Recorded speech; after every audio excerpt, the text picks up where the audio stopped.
डेरा गाजी खान में एक अफसोसनाक वाकया पेश आया, जहां एक स्कूल की छत अचानक गिर गई, जिसके नतीजे में 3 अफराद जाँ बहक जबकि 8 अफराद को मलबे से जिंदा निकाल लिया गया।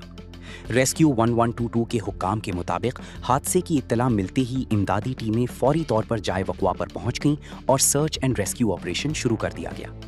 रेस्क्यू 1122 के तर्जुमान ने बताया कि अब तक मलबे से 8 अफराद को बहिफाजत निकाला जा चुका है, जबकि 3 लाशें भी बरामद की गई हैं। स्कूल इंतजामिया के मुताबिक खदशा है कि मजीद बच्चे मलबे तले दबे हो सकते हैं, जिसके बाइस इमदादी कार्रवाइयां ताहाल जारी हैं। रेस्क्यू हुक्काम के मुताबिक छत गिरने की इत्तला रेस्क्यू 1122 डेरा गाजी खान को सुबह 11:57 पर मौसूल हुई थी। लाहौर में रेस्क्यू पंजाब हेडक्वार्टर के तर्जुमान फारूक अहमद ने भी तस्दीक की कि इमदादी कार्रवाइयां मुसलसल जारी हैं और तमाम मुमकिना वसाइल बरूए कार लाई जा रही हैं।